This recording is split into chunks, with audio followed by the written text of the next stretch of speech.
Oi pessoas, eu sou a Dandara, da equipe de formação do CREA Mais Brasil. No episódio de hoje teremos 2 convidados. A Raquel Coelho, que foi da primeira turma de voluntários do CREA Mais, começou dando os reforços de matemática na Escola Marina Sintra, depois foi professora na Daniel Verano, gestora da área de relações institucionais, participou da coordenação do CREA Mais 2020 e entre 2015 e 2017 foi gestora geral do projeto. Ainda, a Kel é mãe da Cecília e do Francisco, economista só de formação, fez pós-graduação em Infância, Educação e Desenvolvimento Social e graduação em Pedagogia no Instituto Singularidades. Nos últimos 3 anos, ela trabalhou na Cidade Escola Aprendiz como gestora de projetos de educação integral e territórios educativos. Nosso segundo convidado é o Fernando, mais conhecido pelo sobrenome Sirota. Ele é o pai da Cecília e do Francisco e foi voluntário do CREA Mais de 2011 a 2017. Nesses 6 anos, ele fez de quase tudo. Foi professor de matemática, de atividades, de projetos, trabalhou na comunicação, em relações institucionais e no relacionamento com a Escola Daniel Verano, onde atuou durante todo o período do voluntariado. E foi no CREA Mais também que ele conheceu a Raquel. Além de tudo isso, é pedagogo, muito por influência do CREA Mais, é professor da Rede Municipal de Campinas e nas horas vagas. Bem, nenhum dos dois tem horas vagas. O tempo é todo dedicado aos pequenos. Kel e Sirota, bem-vindos ao PodCREA.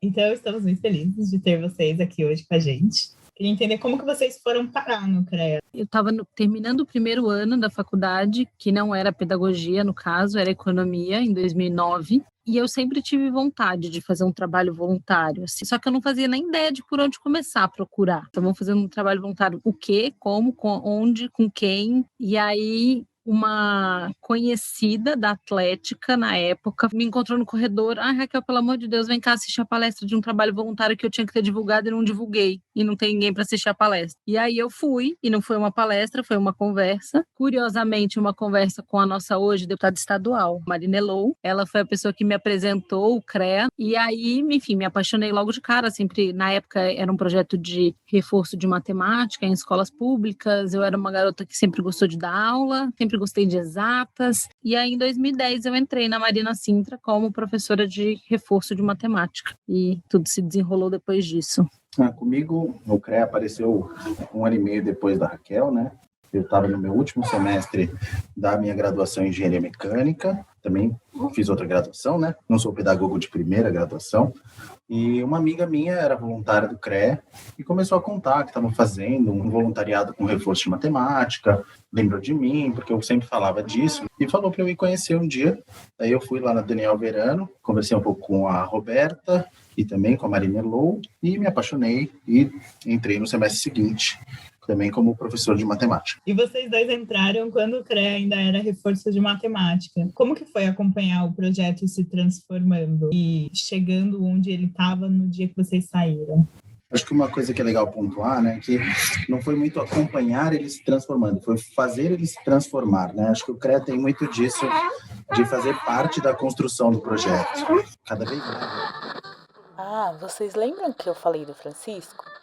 Ele também participou da entrevista com a gente, em alguns momentos mais alto do que em outros. Então cuidado para quem tiver com fone de ouvido, porque ele ainda é um bebê bem novinho. Cada vez mais, né, ele foi se tornando um projeto horizontal, a gente foi participando dessas construções coletivamente, né? Então, a gente entrou como professora de reforço de matemática, numa época em que o segundo turno eram atividades recreativas, e a gente foi participando dessa transformação, dessas escolhas do projeto do ponto de vista pedagógico, né? Bom, eu fiquei 1 ano lá na Marina Sintra, e aí eu fiz 1 ano de intercâmbio, que foi 2011, e voltei em 2012. Entre 2010 e 2012, as coisas já tinham mudado, assim. Em 2010, eu dava aula e ia embora, assim. Eu ficava 1h15 na escola, 7 minutos antes, 7 minutos depois. Não, enfim, 7 minutos antes, 7 minutos depois das 1h20, eu acho que era de reforço. Mas no sentido de que a gente não atuava, assim, na construção daquilo, né? Entrei como uma professora voluntária e fazia lá o que tinha que fazer do reforço e ia embora. Em 2012, quando eu voltei, aí já tinham as RGs e eu comecei a me interessar a participar daquilo. RG, no CREA+, é a sigla para Reunião Geral.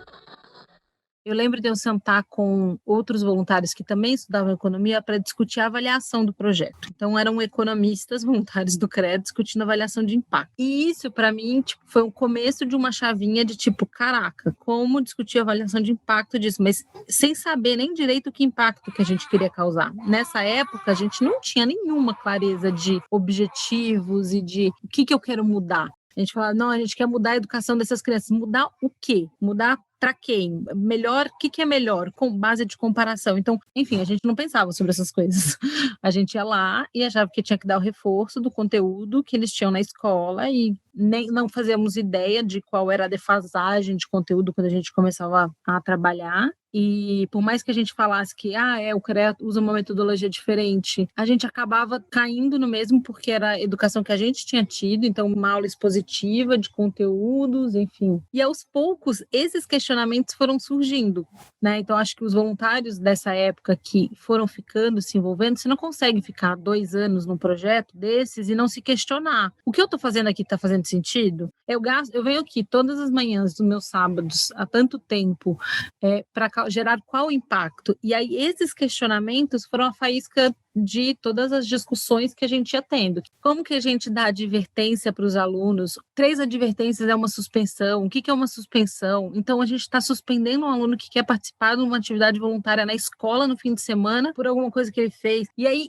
todas essas discussões, eu acho que alimentaram, pouco a pouco, o que hoje já é uma discussão muito mais.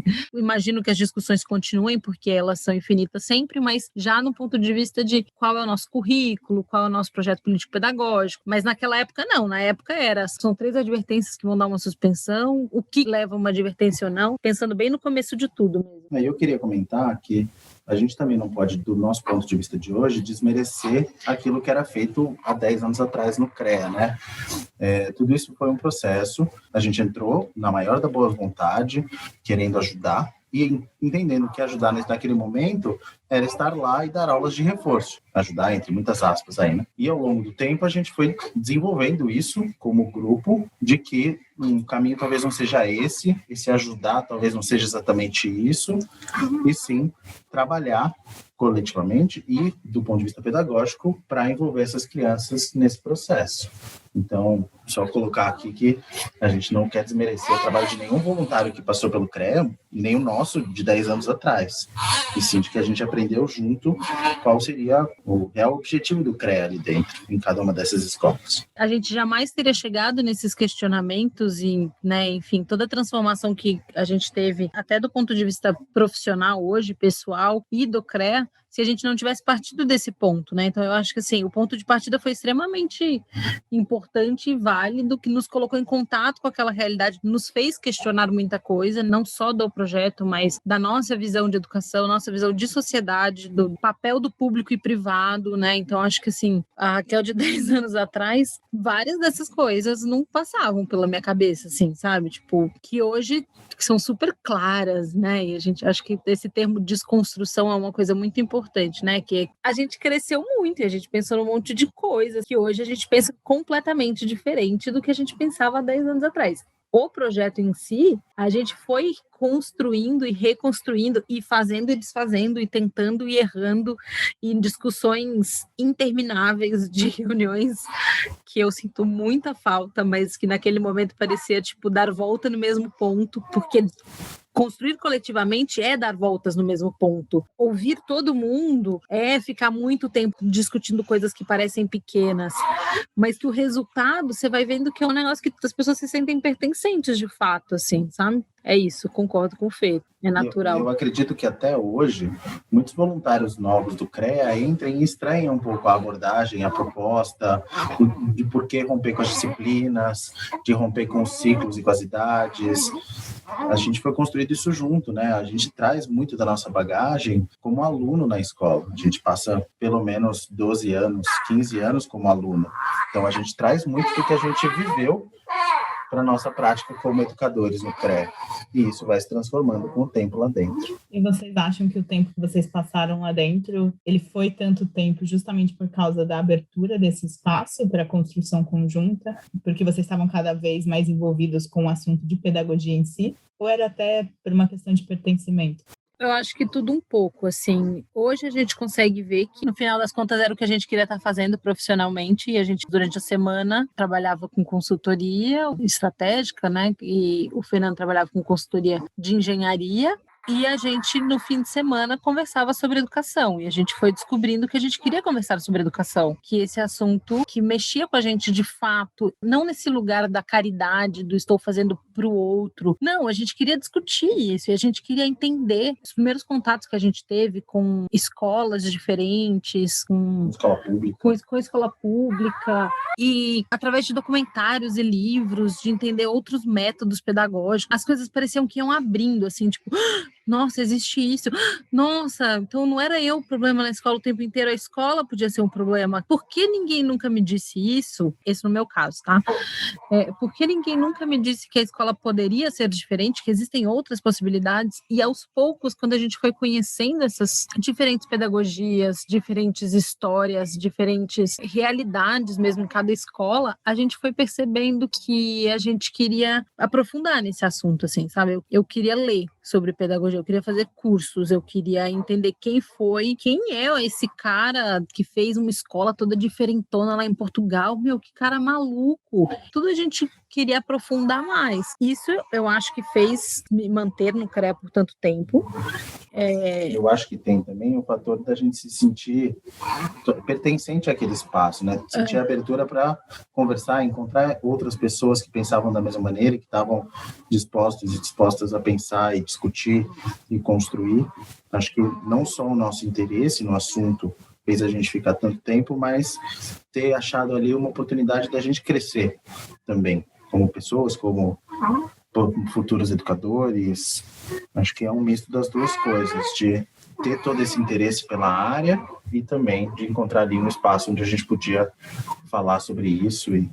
E um grupo grande de amigos. Eu acho que não teria sido tanto tempo se a gente não tivesse criado fortes vínculos no CREA. Ir à escola sábado de manhã era mais do que... Bom, tinha a questão da atividade com as crianças, que claramente, enfim, de tudo que a gente já falou, era super importante pra gente, a gente adora e tal, mas tinha também o encontrar os outros voluntários, tinha o sair para almoçar junto depois, fazer reuniões. As reuniões eram um espaço gostoso de ficar conversando, de trocar ideia, de dar risada, de xingar o outro também. Então, não dá para desconsiderar os vínculos que a gente cria entre os voluntários, que até hoje são muito fortes, tanto que por muitas vezes, assim, quando eu estive na gestão geral, em outros momentos do CREA, eu sempre considerei isso muito importante, assim, a galera precisa se conhecer, precisa ter espaço das pessoas se conhecerem, porque se não se cria vínculo, não fica. Se você não tá naquele espaço ali porque aquilo te dá prazer, porque é gostoso, você se sente pertencente, não rola essa construção, assim, de forma coletiva. É isso, é super importante também a parte de fizemos muitos amigos.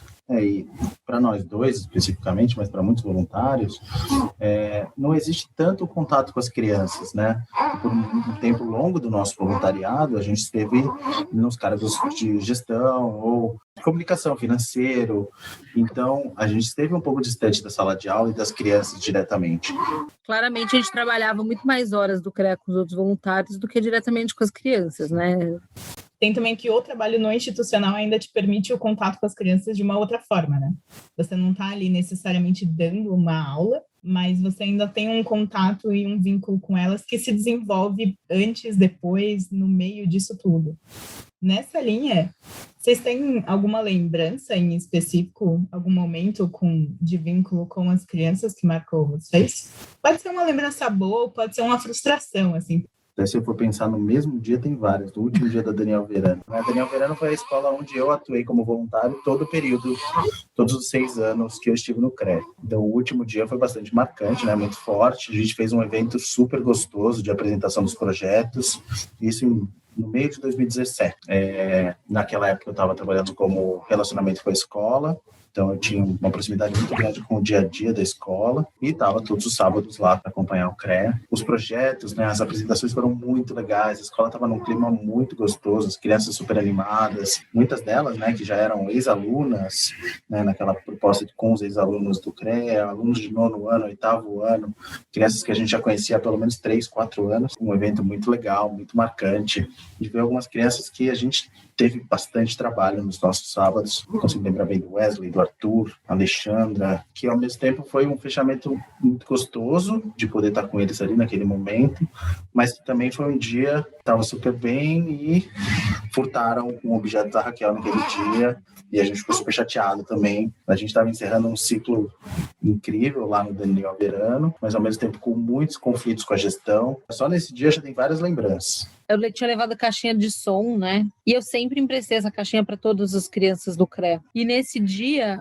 eu emprestei para alguém, para uma das crianças, e eu esqueci de pegar. Foi isso, né? Eu esqueci de pegar de volta e esqueceram de me devolver. Uma das crianças levou minha caixinha de som embora. Enfim, fiquei super chateada, porque normalmente as crianças me procuravam no final, né, para devolver, assim, tá aqui, tia, tá, obrigada, não sei o quê, porque, né, fazer aquela conversa antes, você, fulano, é responsável por isso, tal.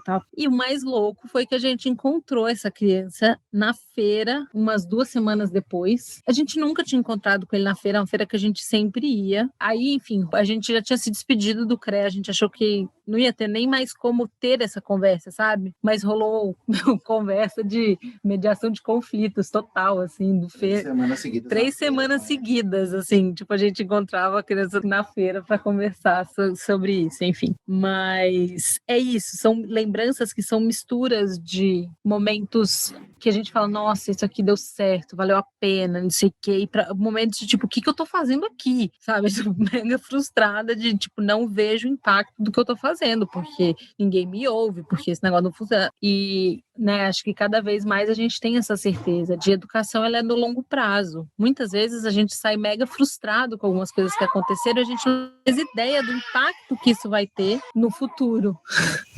Né, Francisco? Eu lembro muito de um dia, do meu primeiro dia como gestora do CREA. Foi um dia muito agitado, muito difícil. Eu tinha um grupo de crianças que eu tinha sido professora deles no 6º ano, eles já estavam no 8º. E era um grupo muito difícil, muito difícil. Eles, Nicole, Raíssa, Pedro, Léo. E eles, enfim, eles não paravam, tal. E aí eu sentei, assim, eu não sei se a gente encerrou cedo as atividades nesses dias ou se foi bem na hora da saída. Eu sei que no momento que eles estavam saindo, eu estava sentada no corredor chorando. Eu já tinha gritado com todo mundo. Aí eles pararam, lembro direitinho dessa cena, eles pararam e falaram assim, tia, por que você tá chorando? Eu falei assim, porque eu não sei o que fazer. Eu não sei mais, tipo, eu perdi todos os meus instrumentos e tudo que eu podia fazer, eu não sei o que fazer. Aí eles olharam e falaram assim, não fica assim, tia, tá tudo bem, não sei o quê. Aí, tipo, na semana seguinte eles não foram, mas não foram, assim, eles falaram assim, olha, tia, hoje a gente não tá bem, hoje a gente tá da pá virado, alguma coisa assim, sei lá, a gente tá louquinho, sei lá o que eles falaram, então a gente não vai entrar, mas na semana que vem a gente volta. Tipo, eles foram até a escola para falar, para virar para mim e falar assim, olha, hoje a gente não tá bem, a gente tá meio agitado, então a gente não vai entrar, mas na semana que vem a gente volta, viu, tia? E eu lembro, assim, sabe, tipo, de eu sentada no chão e deles pararem, assim, olharem para mim no meu olho, assim, por que você tá chorando? Tá tudo bem? Eu acho que nesse momento eu percebi que o vínculo que eu tinha com eles, que eu não sabia que eu tinha, sabe? A gente fala bastante da importância do vínculo, né? E querendo ou não, o tempo que a gente passa com as crianças no CREA presencial, ele é muito curto, né? X horas no sábado não é tanta coisa, porém, ao longo do tempo, você vai percebendo o respeito e o carinho que as crianças têm com você, mesmo quando elas estão aprontando. Então, eu lembro quando eu era orientadora, eu ficava muito no corredor, assim. E ficar no corredor é uma coisa muito desgastante, né? Vai te quebrando. Você é a pessoa chata que tem que ficar colocando a criança para dentro da sala, ou então que tem que, de certa forma, acalmar ela se ela está muito agitada. E nesses momentos eu ia percebendo também o vínculo com crianças que eu nunca tinha dado aula, porque eu fui orientadora na Brasil-Japão e eu só dei aula na Daniel Verano. Essa questão do vínculo é uma coisa que a gente não repara na importância disso quando entra no CREA. Eu acho que é só conforme ele vai desenvolvendo que você vai percebendo a importância que aquilo tem até para você conseguir fazer com que a criança te dê atenção em relação ao que você está querendo desenvolver com ela. Não existe educação sem vínculo. Não existe, assim, a gente vai percebendo e se dando conta disso, que a educação, ela tá na troca, e a troca, ela existe quando a abertura dos dois lados, sabe? O vínculo permite isso, que a criança e que vocês estejam abertos a uma troca de fato. E com algumas crianças, por mais que o nosso tempo como voluntário não fosse muito longo com elas, a relação é muito intensa. Com algumas, você não precisa de muito tempo, a relação é tão intensa que com 2, 3, 4 encontros com essa criança, você já criou um vínculo, que de fato é muito intenso o processo educativo. Então, esse vínculo, ele é criado. E que bom, né? Porque a gente precisa bastante dele para alcançar os objetivos. Dentro dessa linha de não existe educação sem vínculo, assim, talvez mudando um pouco de assunto, como que vocês chegaram à conclusão de que vocês precisavam fazer efetivamente uma mudança de carreira? E qual foi a participação do CREA nessa construção? A gente já falou um pouquinho sobre isso, né? Como no começo o CREA era uma atividade que a gente gostava muito aos sábados, e isso foi crescendo, e a gente começou a trabalhar muito pro CREA durante a semana e começar a pensar, poxa, eu gosto tanto do meu sábado, eu gosto tanto de trabalhar e discutir isso, porque, mas ao mesmo tempo eu tenho a minha carreira como engenheiro, Raquel como economista, por quê? Assim, a gente se perguntava muito, por que eu continuo sendo engenheiro, por que eu continuo sendo economista, se eu gosto tanto disso que a gente faz no CREA? E a gente começou a se perguntar mais e mais isso. Acho que o fato de estarmos juntos já nessa época, eu e a Raquel, a gente começou a namorar, a gente se conheceu no CREA e começou a namorar ainda como voluntários, e a gente começou a se perguntar ainda mais isso. A gente se via preso nessas discussões sobre educação no CREA e adorava, e pesquisava, e tinha como talvez um obstáculo os nossos próprios trabalhos, e a gente se perguntava, então por que eu não largo o meu trabalho e viro professor, se eu gosto tanto de discutir isso? Por quê? Por quê? Por quê? E teve uma hora que a gente decidiu conversar de verdade sobre isso e tomar uma decisão, porque estava muito difícil conciliar as duas coisas, conciliar uma vida profissional na área que a gente estava formado e um trabalho voluntário para o qual a gente se dedicava tanto. Eu lembro da gente conversar, das primeiras vezes que a gente saiu, né, eu e o Fê, quando a gente começou a sair junto e tal, eu lembro do Fê falar assim, eu acho que vou ser professor. Quando eu me aposentar, ou quando eu fizer 50 anos, eu vou ser professor. Ele sempre falava. Esse tempo foi reduzindo, sabe? A gente falava, bom, talvez não seja quando eu me aposentar, talvez seja aqui daqui uns 10 anos, né? Vou juntar um pouco mais de dinheiro e vou ser professor. Do meu lado, eu gostava do que eu fazia no trabalho. E eu também, que fique claro. Né? E o Fernando adorava esse engenheiro, ele era um baita engenheiro. Segundo o chefe dele, quando ele pediu demissão, ele tinha o potencial para ser o melhor engenheiro da cidade de São Paulo. Aí você vai falar do chefe dele. A gente não sabe muito bem o que isso significa, a gente fica brincando que deve ter a Forbes dos engenheiros de São Paulo. Mas a gente gostava mais de outra coisa e a gente começou a se questionar um pouco essa... Nossa, a educação ela é tão desvalorizada que a gente gosta tanto do que a gente faz, só que a gente faz sem receber para isso, porque, né, afinal de contas, o que eu vou ser professora? Como assim você vai ser professora de escola pública? Você tem certeza disso? A gente já conseguia ouvir, assim, a fala das pessoas na nossa cabeça. Como se ser professor fosse um voto de pobreza, né? Como se ser professor fosse um voto de pobreza, era isso. Um salário. Esse é o nosso paradigma, então eu preciso juntar dinheiro, porque eu não vou conseguir me manter sendo professor.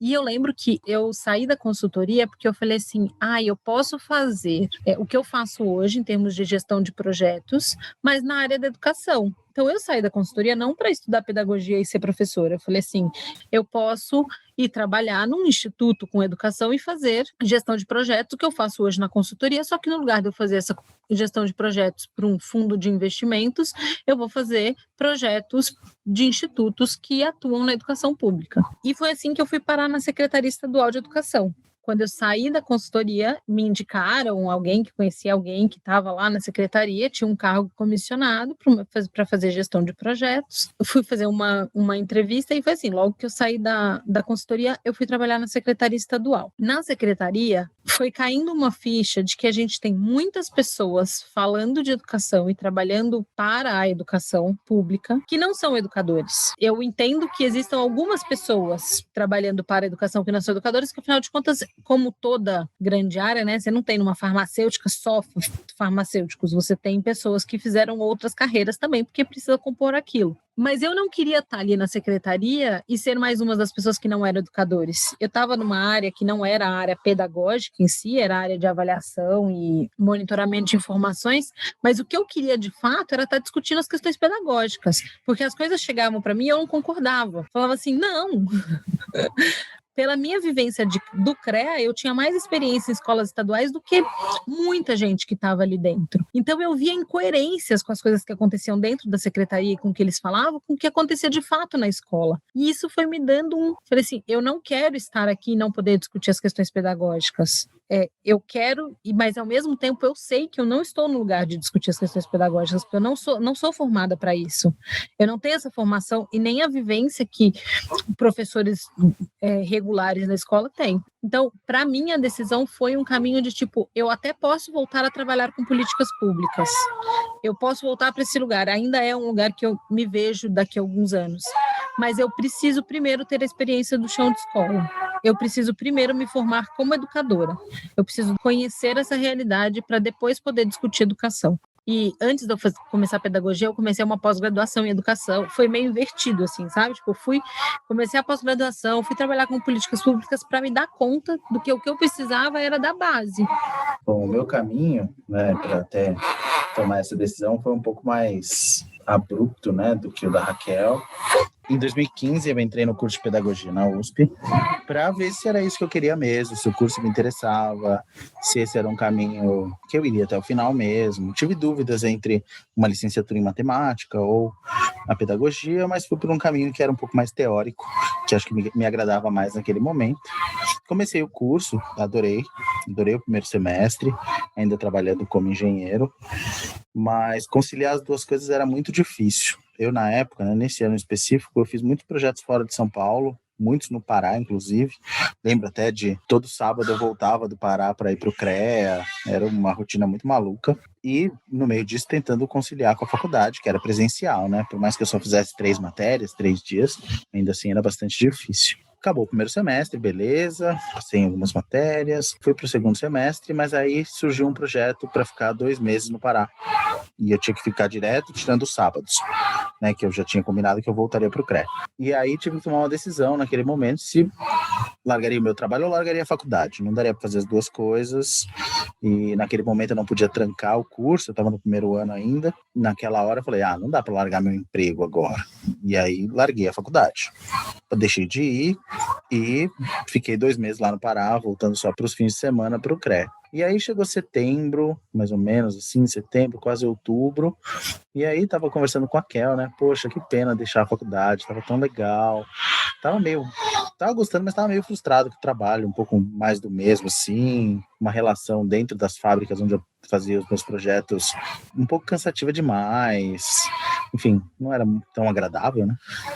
E fiquei pensando, poxa, por que eu tomei essa decisão? Por que eu larguei a faculdade e não o trabalho, né? E aí a gente falou, então vamos fazer assim, vamos combinar, essa sexta-feira a gente compra umas garrafas de vinho, 3, 4 garrafas, e vamos beber e vamos conversar para valer sobre isso, né? O que me impede de virar professor, de fazer isso que eu quero fazer agora? E aí, beleza, combinamos, bebemos, e naquele dia eu falei, bom, é isso. Eu tomar a decisão de fazer pedagogia e ser professor não significa que eu não vou ter um salário digno, que eu não vou conseguir manter uma qualidade de vida. Só significa que talvez eu não ganhe o que eu ganho como engenheiro, mas é só isso? Se é só dinheiro? Se é só dinheiro, beleza, a gente resolve, dá um jeito na vida e não vai ser isso que vai me prender a um trabalho que já não me encanta como esse outro que me encanta. E aí, falei com o meu chefe na semana seguinte de que até o final do ano, no final do ano eu largava, saía da empresa. Naquele momento tinha sido convidado para ser sócio da empresa, já tinha aceitado, inclusive, mas falei, tô indo embora no final do ano, vou voltar para a faculdade, vou tentar uma carreira como professor. E aí foi super estranho, os outros sócios acharam estranho e tal, mas é isso, né? Já tinha tomado a decisão. Dei sorte de que, por ter feito a outra graduação também na USP, eu consegui puxar algumas matérias para não perder a minha vaga, para não ser jubilado, enfim, deu um rolo ali burocrático, eu consegui não ser jubilado e voltei para a faculdade no começo do ano seguinte para fazer de verdade o curso de pedagogia na USP. E não me arrependo, já foi 5 anos dessa decisão, e não me arrependo nem um pouco dela. E desde então as coisas foram acontecendo muito rápido, né? Em 3 anos eu me formei, desde o começo do ano passado eu já sou professor da rede pública, que era o meu objetivo, né? A gente veio morar em Campinas por conta do processo da rede municipal daqui, uma rede que tem uma proposta interessante, que remunera muito bem seus professores, em comparação a outras redes, como a estadual, como a municipal de São Paulo. E não foi um processo simples, não foi fácil tomar essa decisão, mas ao mesmo tempo, depois que ficou claro que a única coisa que me prendia era uma questão financeira, aí foi um pouco mais fácil tomar essa decisão. Você comentou que a rede municipal de Campinas tem uma proposta interessante. O que seria essa proposta interessante? Você consegue explicar um pouco? Em linhas gerais, a proposta da rede é uma proposta de educação integral no papel, claro, né? Na prática a gente sabe dos desafios, a gente sabe que não é tão simples quanto o que está lá no papel, mas a proposta é muito interessante de educação integral. Ela é uma rede que coloca como princípio a educação democrática, então também é algo que nos atrai. A Raquel também prestou o concurso, também passou, mas ainda não foi chamada, né? Então eu respondo no plural, porque foi um processo de nós dois de prestar o concurso aqui.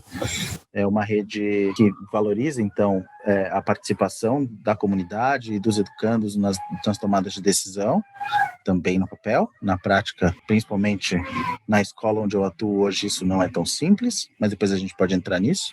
É uma rede que valoriza um currículo diverso e não um currículo conteudista. Então tem nas suas diretrizes curriculares uma abrangência maior, algo que é interessante, a ideia de trabalhar por projetos.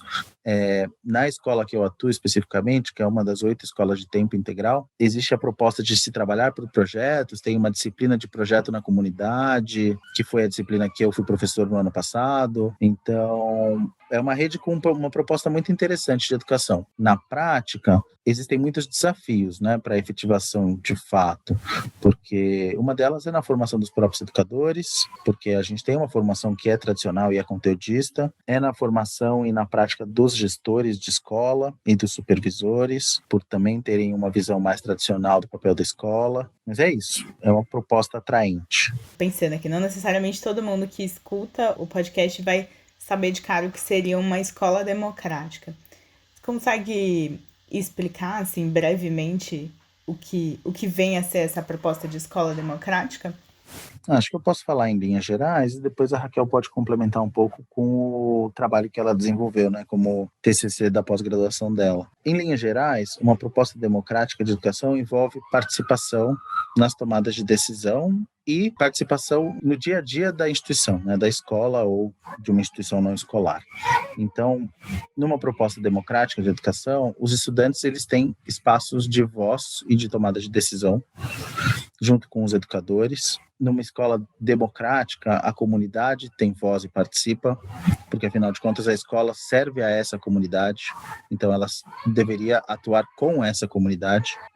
Numa proposta que é democrática, a gente deveria buscar uma estrutura menos hierárquica e mais horizontal entre as diferentes pessoas, né, diferentes atuações ali dentro, entre educadores, entre educandos, entre os demais funcionários administrativos e de manutenção da escola e da comunidade. Então, em linhas gerais, uma proposta democrática envolve participação de todos esses agentes, né? Não só ali no dia a dia, cada um na sua função, mas nas tomadas de decisão que impactam a vida de todo mundo. O Ciraldo estava explicando brevemente assim, o que seria a proposta de escola democrática. Ele falou que justamente essa proposta da Rede Municipal de Campinas foi o que atraiu vocês para o concurso deles, né? Ele comentou que você fez o seu TCC na pós-graduação sobre escolas democráticas. Daí, acho que eu não tenho uma pergunta específica sobre escolas democráticas, mas se você conseguisse passar brevemente com a gente uma definição e o que você tirou desse trabalho em específico, acho que seria bom.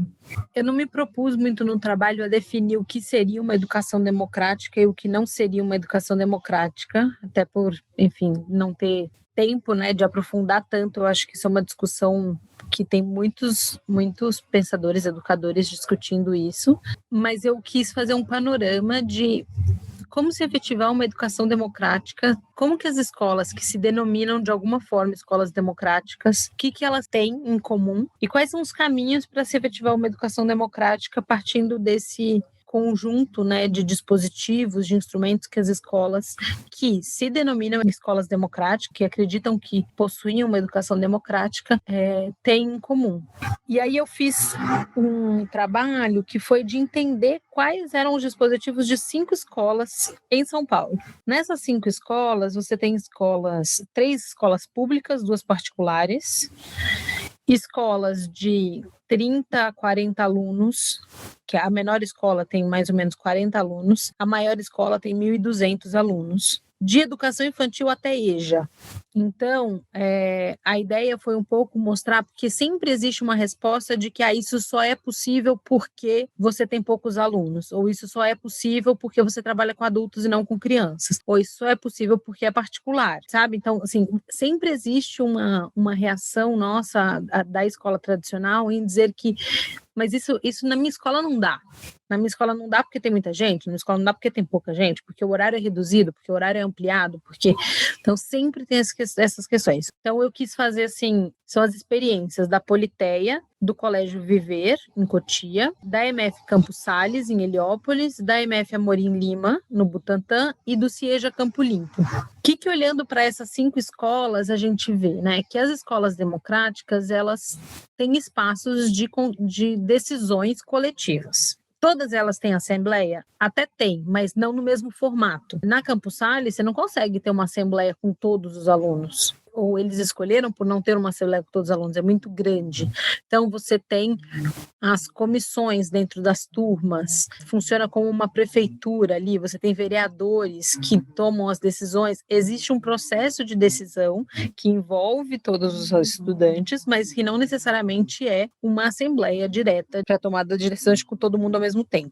No CIEJA Campo Limpo, também não dá para fazer com todo mundo ao mesmo tempo, porque no CIEJA você tem, se não me engano, são 7 horários diferentes ao longo do dia. Os horários de cada estudante são mais curtos, né? Porque o CIEJA trabalha com adultos e que trabalham, então eles ficam uma carga menor na escola, no centro. Então, cada um tem horários muito diferentes. Então, também tem um mecanismo diferente para essa tomada de decisões. Eles fazem votações nos papéis, vão deixando anotado, enfim, tem toda uma estrutura diferente. Mas, de alguma forma, todos eles envolvem os estudantes nas tomadas de decisões. Eles têm também processos que dão autonomia para o estudante na construção do seu currículo, de diferentes formas. Na Amorim Lima, se trabalha por roteiros de estudos. O roteiro, ele é o mesmo para todos os estudantes, mas o ritmo e a forma como esse roteiro vai ser feito, vai ser cumprido, cada estudante determina o seu ritmo, a forma. Então, para eu cumprir esse roteiro aqui, eu preciso de mais conversa e menos estudo sozinho, porque eu preciso trocar com o meu colega para eu entender junto com o meu colega o que eu preciso fazer. Eu gosto mais de pegar um livro e entender a partir do livro e resolver aqui o meu roteiro. Então, o roteiro, ele permite isso, ele é o mesmo roteiro, mas cada um tem o seu ritmo de aprendizagem diferente.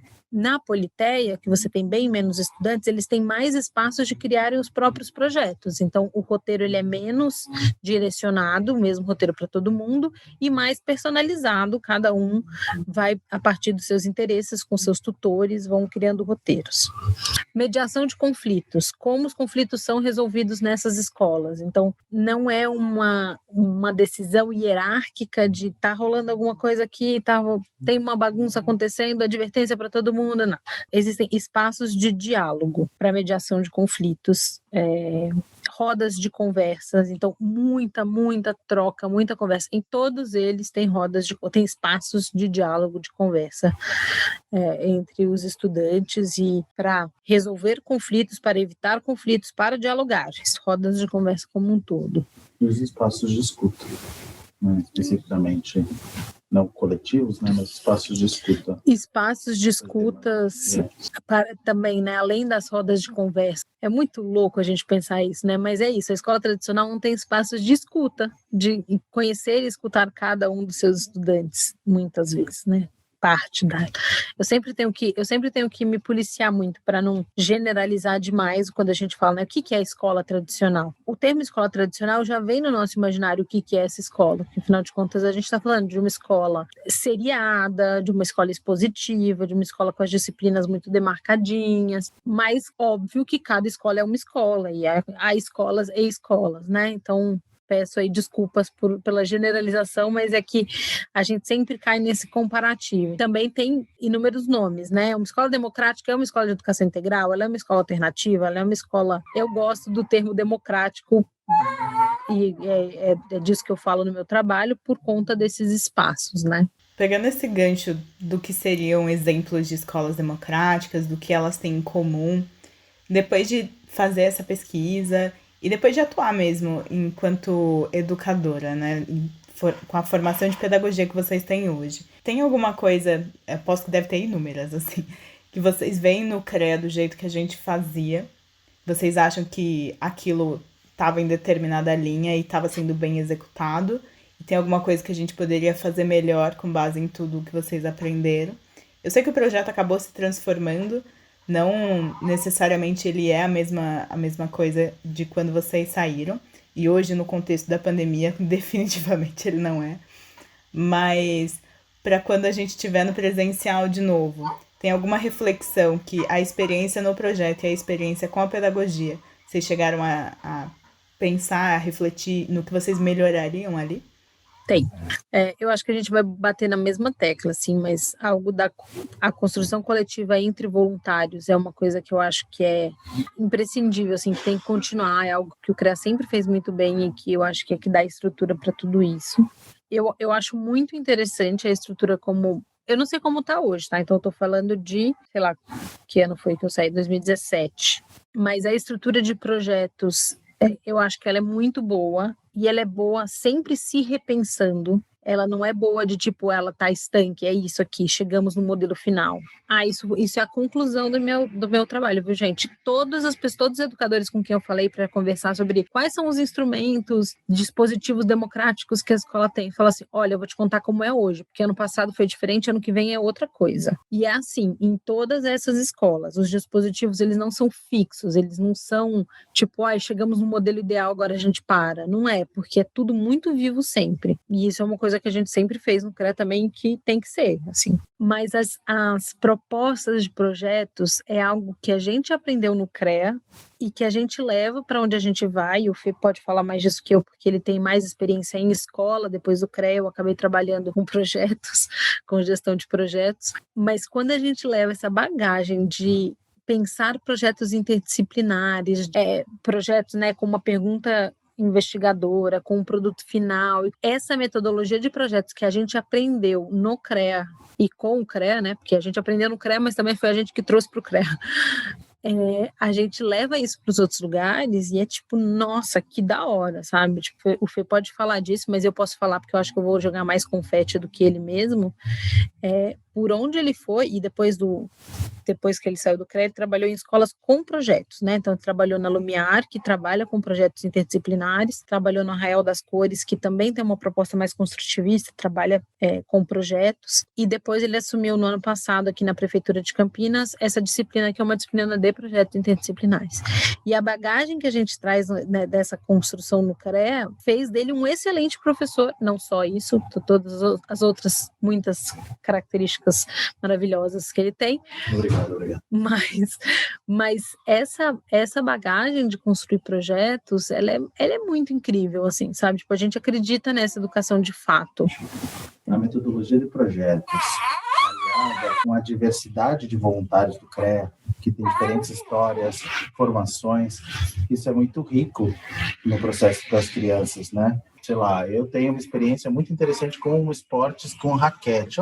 Projeto legal, dá para fazer com esporte de raquete. Cada um traz das suas vivências anteriores algo muito rico.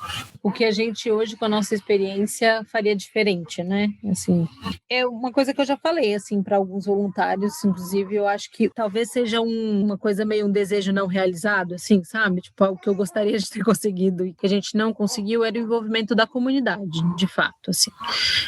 O CREA é uma coisa à parte da comunidade que se insere ali e faz para aquela comunidade, não com a comunidade, com as pessoas como comunidade escolar, né? Usando o termo aqui comunidade como comunidade escolar. Para mim, esse seria o grande divisor de águas, assim, o dia que a gente, como projeto, conseguisse construir junto. Eu não sei nem se é possível pela forma como foi construído e como a estrutura do CREA porque ele não é um projeto que veio de baixo para cima, sabe? Assim, ele não veio da comunidade, ele não surge ali, ele vem de fora, ele é o estrangeiro que entra na comunidade escolar querendo trazer boas novas. Hoje, e aí eu trabalhei bastante no último ano, nos últimos 2 anos que eu trabalhei no Aprendiz, com a ideia de educação em território, com essa perspectiva intersetorial, inclusive, dentro do território. Eu sinto essa falta, assim, sabe? Tipo, a gente é um projeto estrangeiro que vem para um espaço que não nasceu ali. Então, como fazer isso? Não sei, tá? Mas é isso. Por isso que eu falei, é um desejo não realizado, assim, é uma coisa minha que ficou, assim, que falava assim, ai, meu Deus, ia ser tão lindo. Uma coisa que eu queria só pedir para você explicar para a gente é o que seriam os territórios educativos. O território educativo é um território onde todas as pessoas daquele território se entendem como educadores. Então, quando a gente num território entende que uma criança sai de casa, vai para a escola, volta para casa, passa por inúmeros espaços e pessoas e que ela não tem uma chave em que ela aprende dentro da escola e ela não aprende fora da escola. Quando o território ele consegue assumir essa corresponsabilidade pela educação de todos, a gente está falando de um território educativo. Então, são territórios, espaços, bairros educadores, cidades educadoras, territórios educadores, em que as pessoas desse território se sentem corresponsáveis pela educação dessas crianças, tanto de dentro para fora, quanto de fora para dentro da escola. Então, a escola enxerga potenciais educativos nesse território, a escola enxerga que na padaria você tem potenciais educativos, que na escola de dança do bairro você tem potenciais educativos, que no CRAS e no CREAS, né, na assistência social do bairro você tem potenciais educativos, e consegue articular esses diferentes elementos em prol da educação das crianças, em prol do desenvolvimento dessas crianças. Quando a gente pensa no Aprendiz, onde eu estava antes, e é uma forma de enxergar territórios educativos que para mim faz muito sentido, então carrego isso comigo, educação integral e territórios educativos são 2 coisas que se complementam. Então, quando a gente fala em educação integral, a gente está falando, o termo educação integral é a educação que olha para o sujeito que se desenvolve plenamente, que se desenvolve em todas as suas dimensões. Ele é um sujeito que se desenvolve socialmente, fisicamente, culturalmente, emocionalmente, intelectualmente e mais alguma coisa. São 5 dimensões. A gente nunca se desenvolve só num aspecto. No ponto de vista da educação integral, você não vai se desenvolver intelectualmente se o seu emocional não está bem, se você não está conseguindo lidar com isso, ou se você não está se encontrando ali no seu corpo bem, assim, sabe, fisicamente. Então, a postura, o uso do corpo, a linguagem corporal, ela caminha junto com o intelectual, com o social, com o cultural. A gente não consegue entender essas 2 coisas separadas. É impossível a escola dar conta de desenvolver esse sujeito integral sozinha. A escola precisa se articular com outros potenciais educativos do território. E se você considerar o território educativo, você nunca vai pensar nessa criança como um sujeito só intelectual. Você está olhando para o seu desenvolvimento corporal, social, cultural, físico, etc. Então, esses 2 termos que a gente usa muito de educação integral e territórios educativos, a educação integral é quase como se você olhasse do ponto de vista de dentro da escola, e o território educativo está olhando para fora da escola, esse espaço que promove essa educação integral. Vamos lá.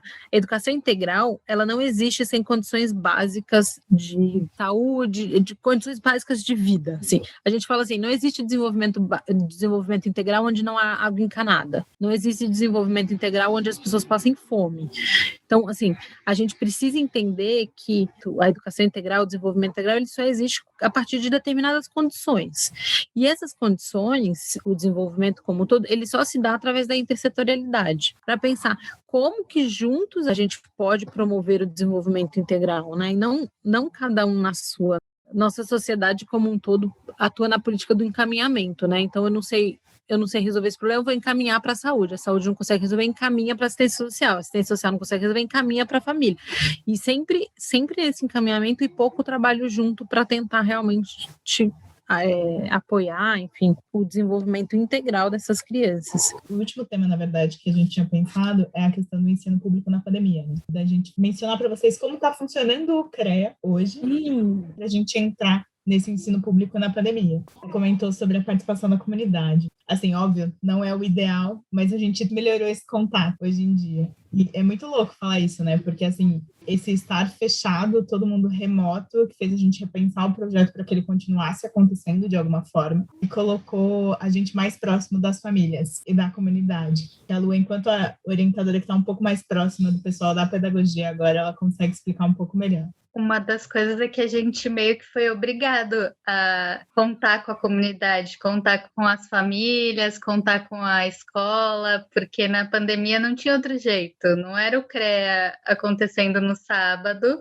a gente foi meio que obrigado a mudar e aprender enquanto estava mudando, né? E tentar manter o que é o CREA e a coisa do vínculo, meio que se transformando todo mundo junto, assim. A pedagogia foi responsável por montar uma estrutura mais remota, onde a gente enviava conteúdos, vídeos, e nas entregas físicas a gente entregava kits educativos e algumas atividades impressas junto, e aí as crianças acompanhavam nessa tentativa híbrida de uma coisa virtual e alguma coisa física mesmo, que nesse semestre já não funcionou igual o semestre passado, porque, enfim, a pandemia mudou de figura, a gente já não tinha mais como fazer essas entregas físicas na escola e tinha que ter um contato muito maior com os responsáveis e com os pais. Então, a parte de relacionamento com a escola chegou a ligar e conversar e saber se o número era esse, saber quem que fazia atividade junto com as crianças. E aí esse contato não são só os alunos no geral, eles têm o nome e a casa, e aí os professores veem, quando eles mandam vídeos fazendo as atividades, um pouquinho de onde eles moram, quem que é a família, e uma coisa que a gente não tinha no CREA antes, né? E eu espero que a gente leve um pouco isso quando a gente voltar para a escola.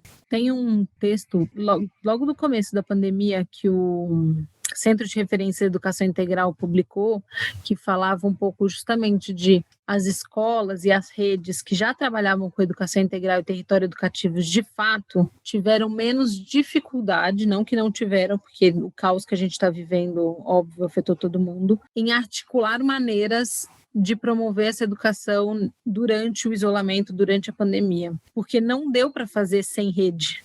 É isso, assim, não dá mais, não dá para a gente, a pandemia mostrou que a escola sozinha não tem, né, porque é isso, não tem, as crianças não estão dentro da escola, a gente precisa chegar nessas crianças, e como que a gente chega quando não tem internet, como que a gente chega quando não tem uma cesta básica, como que a gente chega, então assim, a pandemia escancarou essa necessidade de rede intersetorial, de colocar os diferentes agentes públicos que devem garantir essas condições, esse desenvolvimento, desde as organizações da sociedade civil, como o CREA, então, quais são as instituições que estão nesse bairro, que estão dando apoio, como que eu vou me articular com elas enquanto assistência social, enquanto saúde, enquanto escola, porque senão fica cada um no seu patinando, e ninguém está conseguindo garantir, nem entregar nada, nem desenvolver nada, e isso que você falou é muito real, assim, eu super imagino isso, assim, a gente, no caso vocês, que às vezes eu falo do CREA como a gente,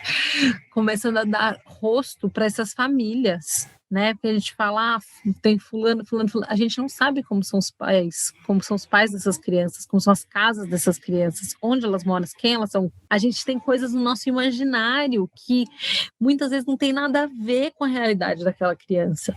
Só comentar, né, a fala da Lara, de que espero levar isso, né, para quando a gente voltar presencial, e não tem como não levar, né, isso já faz parte do que é o CREA agora. Uma das práticas do CREA é fazer essa aproximação com as famílias para entender um pouco mais o contexto dessas crianças, né. Quando voltar presencial, isso vai continuar fazendo parte. De que forma essas famílias vão participar, vão se envolver, a gente não sabe, vocês não sabem, mas não vai ter como desconsiderar. Vocês já viram a importância e o potencial disso.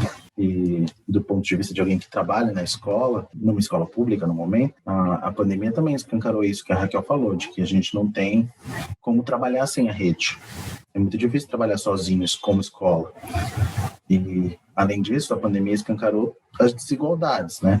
Então, beleza, algumas famílias se viraram um pouco melhor e têm internet e conseguiram acompanhar os trabalhos remotos, conseguiram fazer as atividades junto com os seus filhos.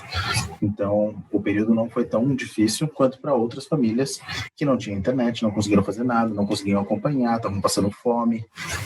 Então, esse trabalho, né, ao longo desse último ano e pouco, como professor de escola pública, é um trabalho muito difícil, de enormes desigualdades. E a gente, como educador, tentando reduzir essas desigualdades através do nosso trabalho, mas isso é muito difícil sem apoio do poder público. É muito difícil só como escola superar essas barreiras. Então, eu não tenho como fazer, como prover internet para todos. Eu não tenho como estar na casa de cada um para conversar com as crianças. Não tem. Só a escola não dá conta disso. E o trabalho na rede de Campinas, na rede estadual de São Paulo, em outros municípios, foi muito impactado por essa desigualdade. Estamos nesse aprendizado, a gente está vendo coisas que são necessárias. Se vocês têm uma visão otimista quanto ao que vem depois de, entre aspas, uma normalização. Eu tenho, sim, uma visão otimista de que esse período trouxe para todos uma visão da importância da escola dentro da comunidade. Então, do ponto de vista de quem não está na escola, de que a escola tem um papel importante de educação dessas crianças, de articulação da rede do território e de que a escola, ela não está ali só para os conteúdos, ela está lá para muitas outras coisas. Eu, como professor, me sinto pressionado a trabalhar com conteúdos essenciais, assim que eles estão chamando aqui, quando na verdade o que meus alunos querem e precisam é conversar entre eles. Eles não se veem há mais de um ano e não existe um apoio institucional para que isso aconteça. Não, a meta está nos conteúdos, nas avaliações.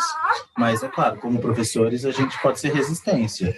Então, eu me nego a ficar o tempo todo que eu estou presencial com as crianças na sala de aula, me nego de ficar o tempo todo trabalhando com conteúdos.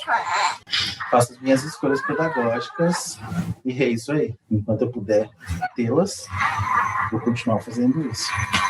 Não, o que eu ia falar é que durante vários momentos diferentes durante a pandemia, eu tinha uns lapsos assim que eu pensava, nossa, esse momento podia muito transformar a escola, né? Imagina se para voltar às escolas presenciais, eles tivessem que contratar mais professores e reduzir o número de crianças por sala. Imagina se os professores tivessem que, e aí depois isso virasse um hábito, ficar mais tempo fora do que dentro da sala de aula. Sabe? Pensando em coisas que se a gente percebesse que o que a gente perdeu de conteúdo na escola, na verdade, não foram os conteúdos que a gente perdeu a troca, o espaço de convivência, de coletivo, o conteúdo, esse que está sendo transmitido online para as crianças, esse que está no centro de mídias, esse que está nas apostilas, no material impresso, no que é entregue, esse vai ser o mais fácil de ser recuperado de alguma forma. O que a gente não vai conseguir recuperar é a falta que esse espaço escolar tem, né? Que a escola ela não é transmissão de conteúdo. De vez em quando eu gosto de acreditar nisso, sabe? De que alguma coisa na escola vai ser diferente quando as coisas voltarem. É isso, a gente fica triste que até quem vai escutar tenha que ouvir esse chorinho no fundo, mas é muito bom conversar com vocês. Obrigada por vocês terem ouvido a gente, mesmo com choro.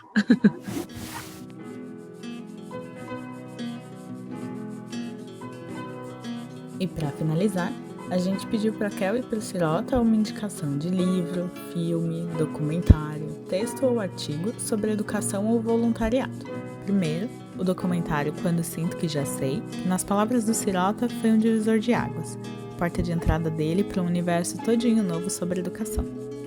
Segundo, a série de documentários Educação.doc, Educação Pública de Qualidade.